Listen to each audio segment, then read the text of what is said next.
L'invité de la rédaction, présenté par Laura Sahin. Bonjour à tous et bienvenue dans votre rendez-vous de la mi-journée. Aujourd'hui, j'ai le plaisir de recevoir Dominique Bluzet. Bonjour. Bonjour. Vous êtes directeur des théâtres du Gymnase, des Bernardines, du Jeu de Paume et du Grand Théâtre de Provence. Vous avez également été nommé en juin dernier à la tête du Théâtre d'Arles. J'ai failli oublier, mais non, vous voyez. Bienvenue sur Radio JM, Dominique Bluzet. Merci. Merci beaucoup d'être avec nous. Avant d'aborder le lancement de la saison 2025-2026, j'aimerais que l'on revienne ensemble sur cette saison artistique qui s'achève et tirer un bilan de la fréquentation de nos théâtres dans notre belle région. Alors écoutez, nous, à la fin du Covid, en 2022, la grande question, c'était est-ce que les gens vont revenir dans des salles de spectacle ? Parce que ça avait été quand même des foyers de contamination, il y avait 600, 700 personnes ensemble, etc. Donc on avait une vraie peur. La saison 2022-2023, elle nous avait donné plutôt un bon espoir. 2024-2025, ça avait continué à s'améliorer. Et là, donc on a fait 25-26, c'est ça ? Non, 24-25. 24-25, celle qui arrive, c'est 25-26. Voilà. On a eu, hors Festival de Pâques, 133 000 spectateurs payants dans les 4 théâtres, plus Arles.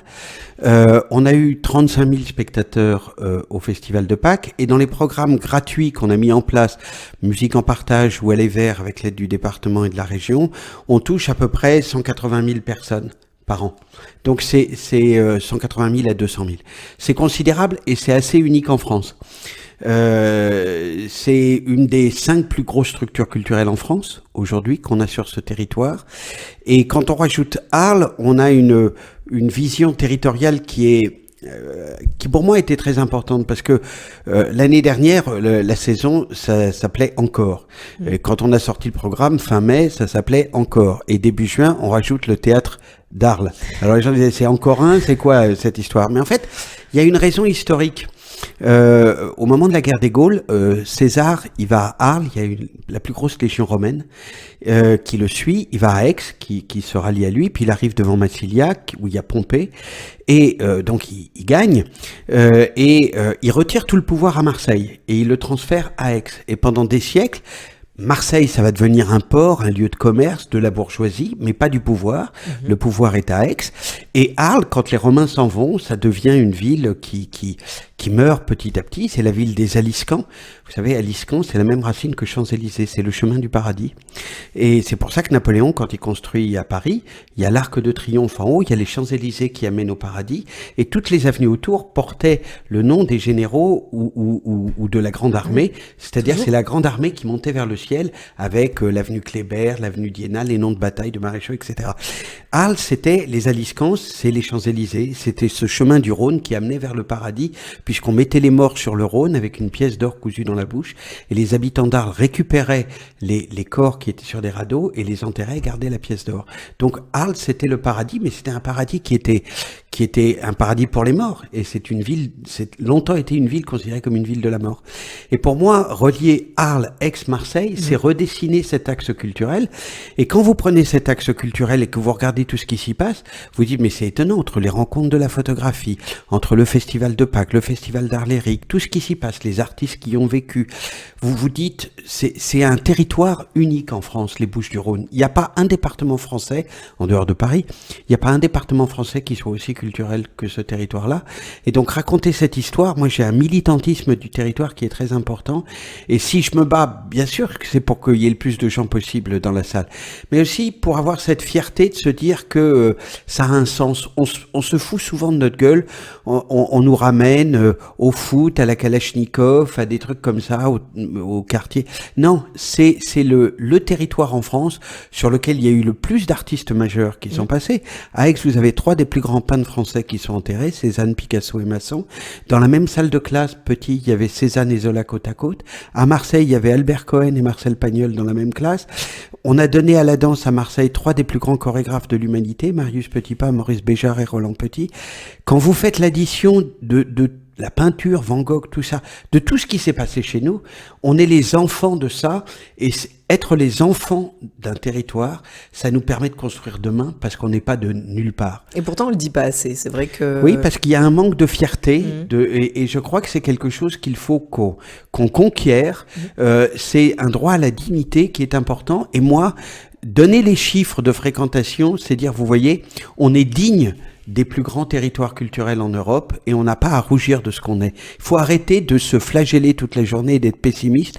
Soyons heureux et fiers de voir se coexister des cultures différentes. C'est pas tous les jours facile. Simultanément, nous, on accueillait l'orchestre du Jérusalem, la Batsheva, et en même temps un spectacle sur la torture en Algérie. Je me faisais taper dessus par les deux côtés.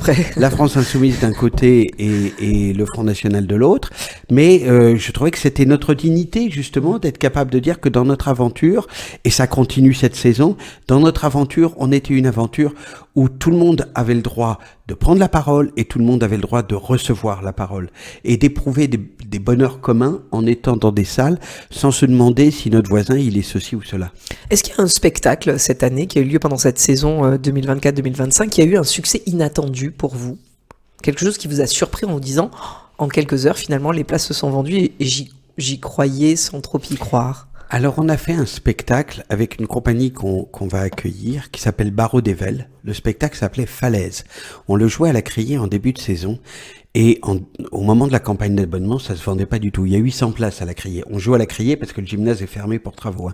Donc, on avait décidé de faire ce spectacle à la Criée et on avait vendu 150 places 15 jours avant le début du spectacle. Et on se disait, ça va être une catastrophe.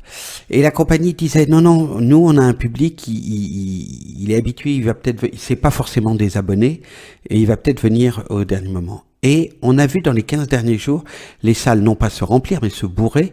Et on a refusé tous les soirs 200, 300 spectateurs. Alors que 15 jours avant, il y avait... Alors que 15 jours. Et donc on les a réinvités cette année avec un spectacle qui s'appelle Qui sommes, qui veut dire qui sommes-nous, qui s'interroge. C'est un spectacle de cirque, de danse, de théâtre extraordinaire. C'est drôle, c'est plein de poésie, etc. Et cette idée de qui sommes-nous, on le fait aussi avec un autre spectacle de cirque qui s'appelle Titisé. Titisé, alors là je vais vous faire la minute culturelle. Ouais. Titisé, vous savez pas ce que ça veut dire. C'est du patois vénitien du XVIIIe siècle et qui peut se traduire par t'es qui toi. Et donc après qui sommes et t'es qui toi, eh ben on se pose la question pour terminer avec Delphine Orviller, oui. Qui est il n'y a pas de hasard. Évidemment. Et donc voilà, la boucle est bouclée sur qui sommes-nous, comment sommes-nous, comment se fabrique-t-on, et on peut le raconter dans le rire, on peut le raconter dans l'émotion. J'ai voulu quand même qu'on rit beaucoup cette saison. On vit dans un monde qui est suffisamment compliqué. J'ai voulu qu'on rit beaucoup à travers des spectacles très différents des uns des autres, avec un clin d'œil sur le genre qui me fait beaucoup rire, avec le cabaret de Madame Arthur. Alors ça, il faut courir voir. Si vous avez 30 ans, que vous voulez voir des travestis hommes chanter des chansons de femmes, on a été les voir à Paris. C'était un cabaret très célèbre dans les années 50, 60, 70, puis c'était tombé un peu en désuétude. Et c'est les trentenaires parisiens qui ont remis ça, surtout les filles qui ont remis ça, qui font des soirées de filles là-bas. Nous, on va le faire au théâtre de l'Odéon. On l'a recommandé un spectacle sur l'opéra. Donc, ils chantent des grands airs d'opéra. Il y a une femme et des hommes, mais c'est que des chanteuses sur scène. Et c'est complètement délirant.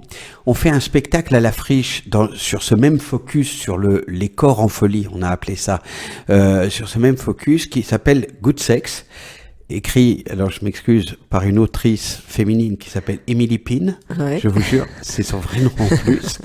Et c'est deux acteurs, un acteur, une actrice, deux hommes, deux femmes, ce que vous voulez, ils se connaissent pas, ils se sont jamais vus avant de monter sur scène. Ils ont deux oreillettes, une oreillette pour les gestes, une oreillette pour le texte, et il y a une coordinatrice d'intimité. Et ils doivent nous raconter une histoire d'amour avec un texte qu'on leur donne, et il faut vraiment qu'on y croie. Et suivant les soirs, parce que c'est tous les soirs des acteurs différents, jusqu'où va l'histoire C'est d'amour? génial. Le pitch, c'est comment fait-on l'amour sur scène? Comment fait-on l'amour au cinéma? Comment fait-on l'amour tout court? Est-ce qu'on peut être différent devant des gens qu'on peut l'être dans l'intimité? Et comment un acteur, il doit reproduire des choses ou ne pas les reproduire? Et alors c'est très drôle parce que ils doivent s'embrasser. Alors il y a la des situations coordinatrice gênantes, d'intimité qui dit attendez. Alors bon d'abord vous devez vous embrasser, mais est-ce que vous êtes d'accord pour qu'il vous embrasse ou pour qu'elle vous embrasse? oui. Et tout.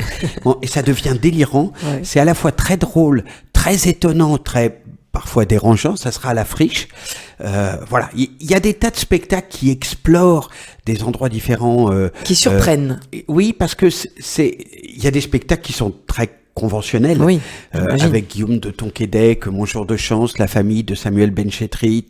Il y a des spectacles très drôles au premier degré. Il y a des très grands classiques comme Le Misanthrope avec Eric Elmosino.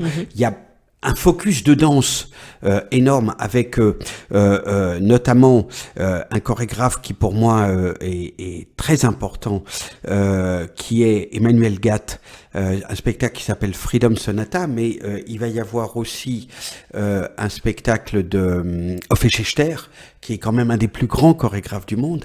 Il y a un spectacle très étonnant que je voudrais que les gens viennent voir aux Bernardines, qui s'appelle « On ne jouait pas à la pétanque dans le ghetto de Varsovie ». C'est un acteur qui s'appelle Eric Feldman qui a écrit ce texte, qui est à la fois profondément touchant, mais aussi très drôle. Il raconte cette histoire-là de façon complètement décalée. Mais je vous jure, il est à la fois bouleversant et très drôle. Et j'ai vraiment voulu que, au même titre que Delphine Orviller, qui est une femme que j'aime beaucoup, je voulais qu'elle soit là, je voulais qu'il y ait ce texte. Mais à côté de ça, on va faire un spectacle avec un ancien détenu. On va faire des choses très différentes les unes des autres. La saison, elle s'appelle Ça promet, parce que ce que je vous promets, c'est du bonheur. Alors justement, on va parler, vous avez déjà commencé un petit peu à introduire cette saison 2025-2026 qui s'intitule, comme vous l'avez dit, Ça promet, c'est plein de surprises, plein d'ambitions. Une saison lancée en trombe, puisque je crois savoir que vous avez déjà vendu 80 000 places en moins de 10 jours. Comment expliquer ce succès? Alors vous l'avez dit un petit peu en introduction, en disant qu'on était une région de culture et de théâtre, mais malgré tout, c'est quand même peu de jours. Vous me disiez hors antenne qu'on est presque sur les chiffres de Joule, sur les premières heures.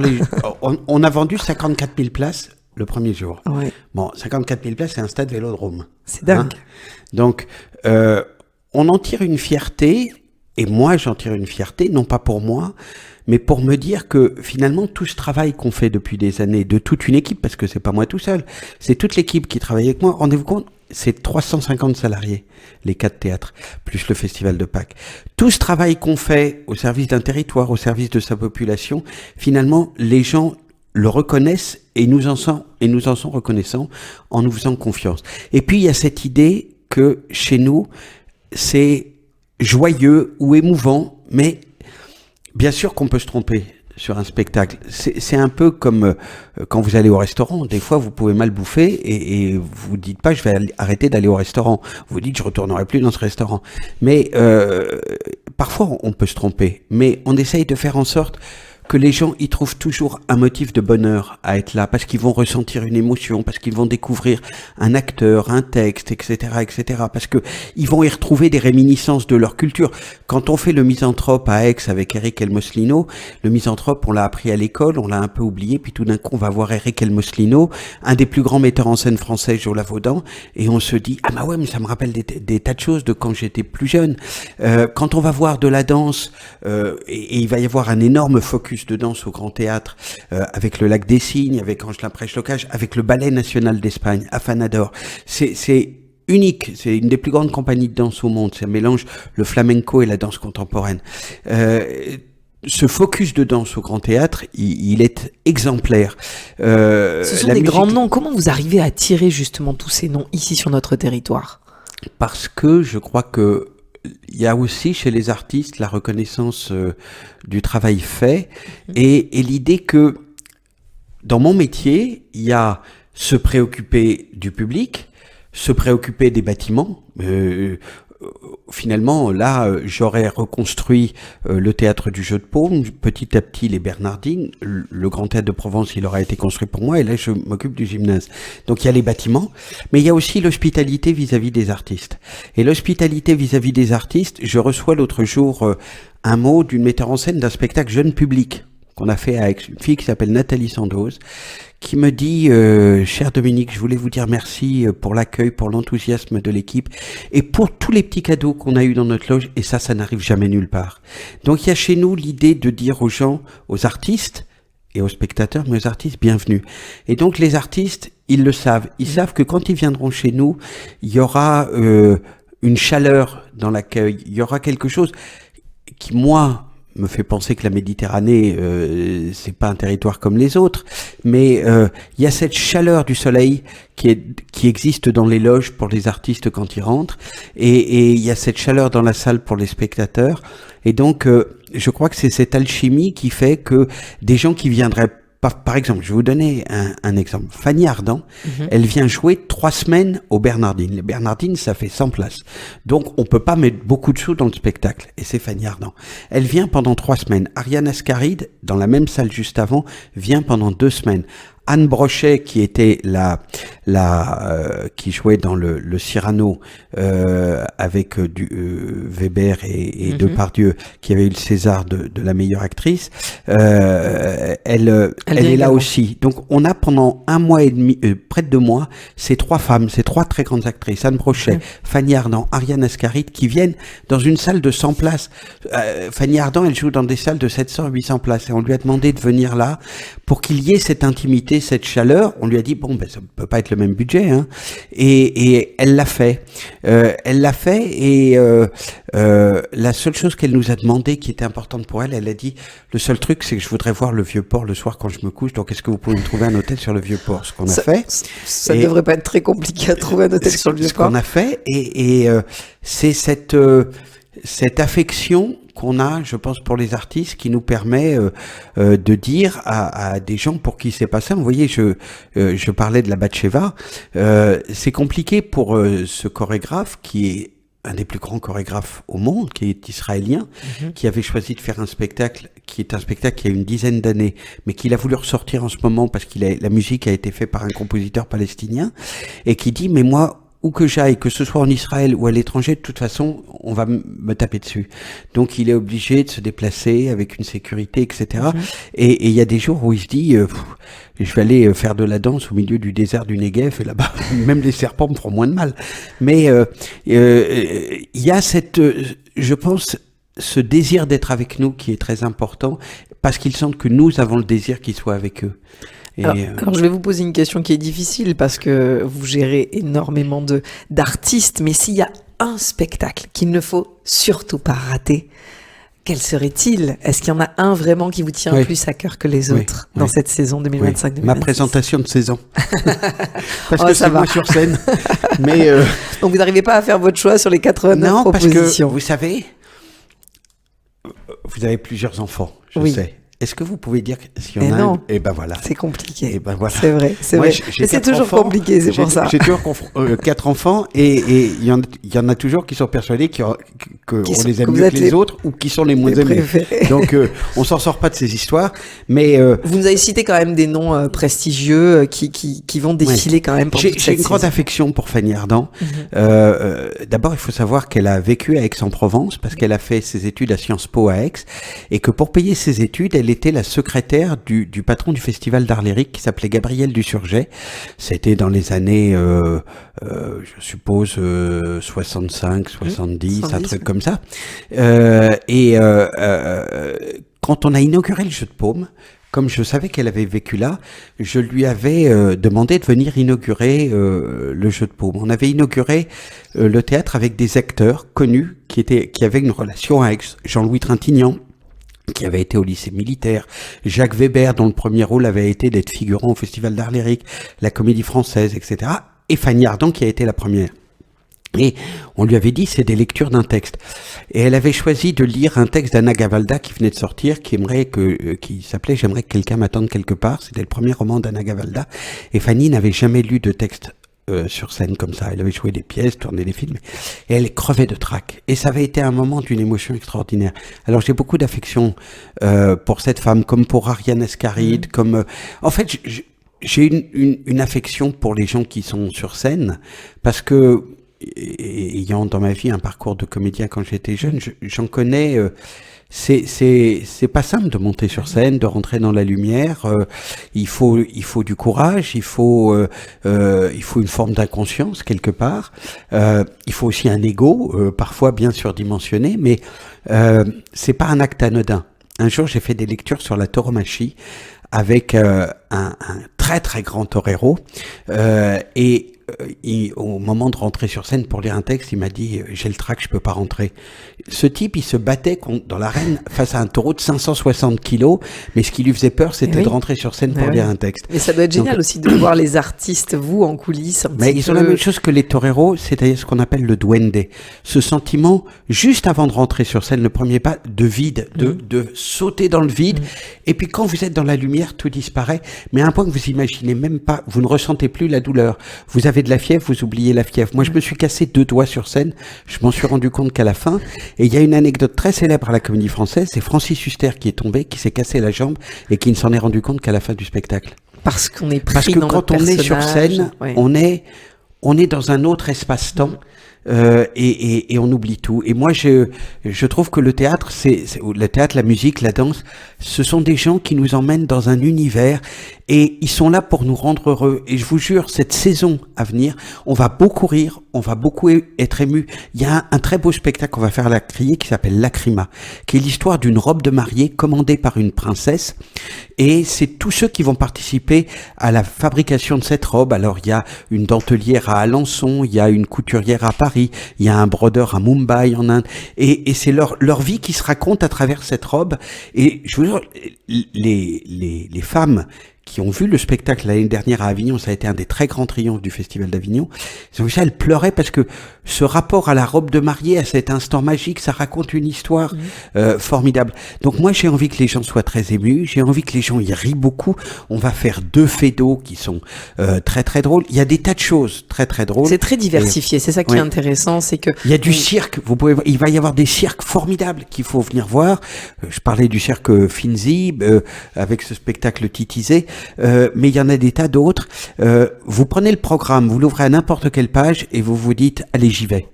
Alors on parle souvent quand on a le théâtre en tête, est-ce que ça va nous coûter cher?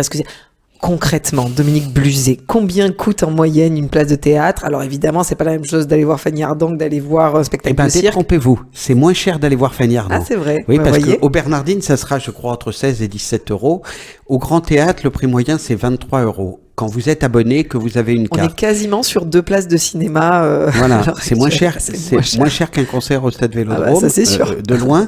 Et allez, par rapport à l'apéro, c'est 2 verres de blanc sur le Vieux-Port. Donc ça va. Donc ça va. On peut quand même céder là-dessus. Non, les places les plus chères, si vous n'êtes pas abonné, si vous venez ponctuellement, ça va tourner aux alentours de 45-47 euros.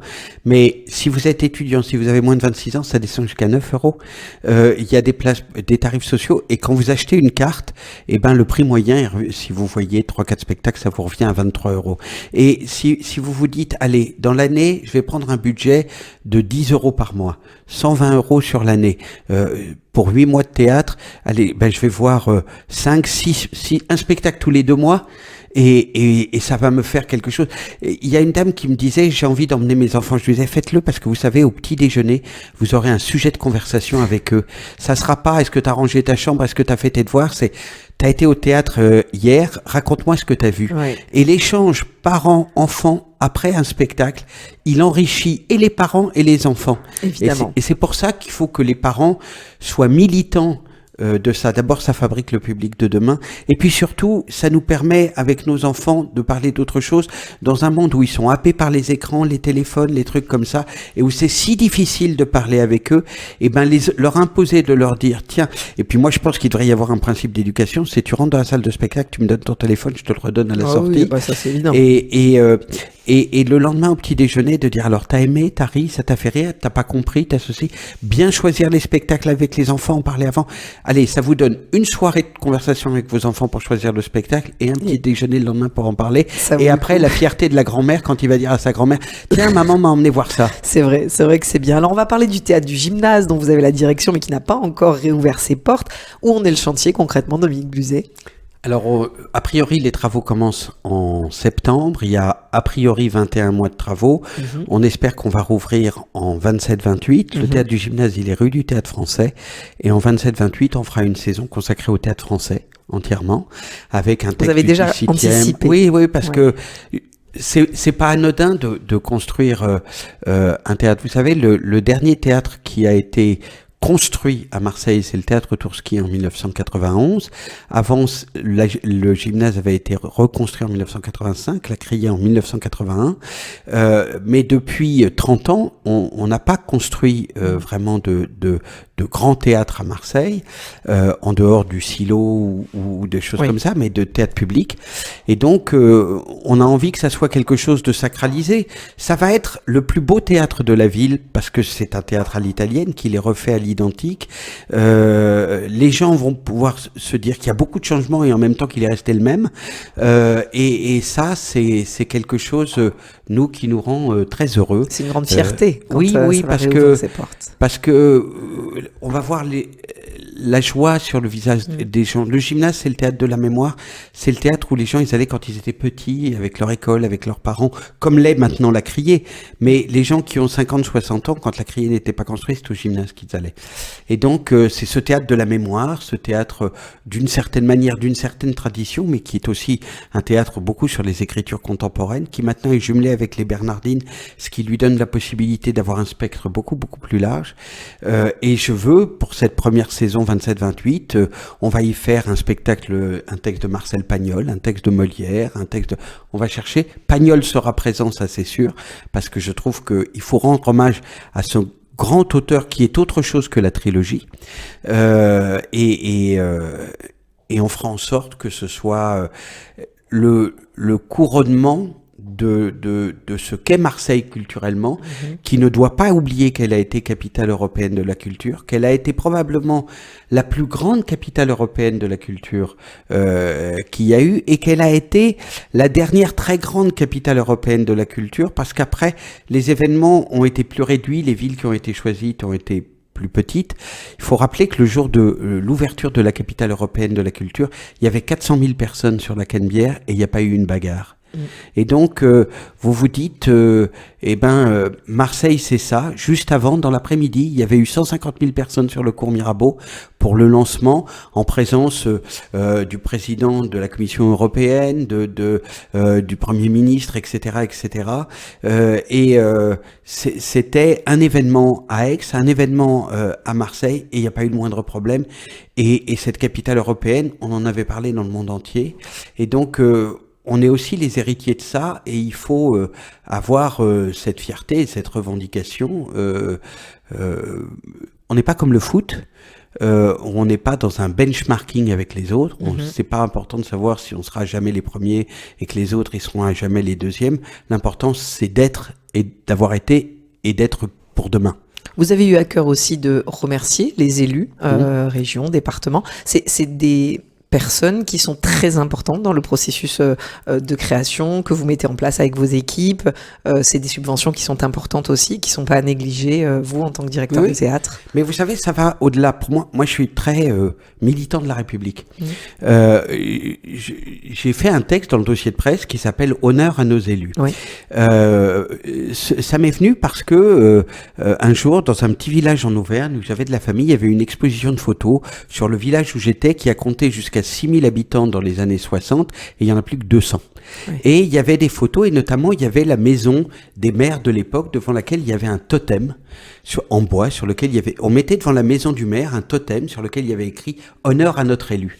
Et c'était la reconnaissance d'une ville vis-à-vis du maire qui se dévouait au bien public. Quand j'ai dit ça à l'équipe, ils se sont dit vraiment c'est un truc, etc. Une fille de l'équipe, Emmanuelle, elle part en vacances, elle va dans les Cévennes, dans un petit village, et elle nous envoie une photo d'un truc bleu, blanc, rouge qui est posé au centre de la ville, sur lequel il y a écrit aujourd'hui « Honneur à nos élus ». Donc, dans les villages, c'est une relation qui existe encore. C'est la ville qui a détruit le rapport à l'autre, le respect, les grandes villes dans lesquelles on est anonymisé, et puis de toute façon, maintenant le maire il faut qu'il se cache, parce que sans ça on vient le réveiller à minuit parce que le lampadaire est en panne. Mais aujourd'hui c'est difficile d'être élu. Donc aujourd'hui mener une politique culturelle, c'est pas évident, c'est compliqué. On a vu les restrictions budgétaires. Oui, et donc faire le choix d'une politique culturelle, c'est pas anodin. Et donc à un moment, c'est important pour moi de dire, voilà, ça existe, parce qu'il y a des gens qui font ce choix et c'est fragile et il faut savoir dire merci aussi, plutôt que le monde de la culture il passe souvent pour des gens qui se plaignent tout le temps et qui trouvent qu'il n'y a jamais assez d'argent. Moi j'ai une fille chirurgien à l'hôpital, elle gagne la moitié du salaire d'un technicien au théâtre, elle fait de la chirurgie maxillofaciale, elle est à Bac+11, elle sauve des gens tous les jours et elle gagne 2200 € par mois. Donc voilà, je pense que... Il faut relativiser. C'est très important de savoir quand même que où on est dans le monde dans lequel on est. Merci beaucoup Dominique Bluzet d'avoir été avec nous aujourd'hui pour nous conter cette nouvelle saison 2025-2026 qui s'intitule Ça promet. Évidemment, pour réserver les places, il suffit d'aller... 08 2013-2013. Okay. Je l'avais acheté au moment de la capitale européenne de la culture, personne n'avait pensé à le 13. C'est vrai ? Oui. Ben voilà, vous avez bien fait. Merci à vous en tout cas et à très bientôt. Pour voir ou revoir cette interview, n'hésitez pas à aller sur notre site internet radiojm.fr, nos réseaux sociaux, Facebook, Instagram, X et notre application Radio JM. Très bel après-midi à tous.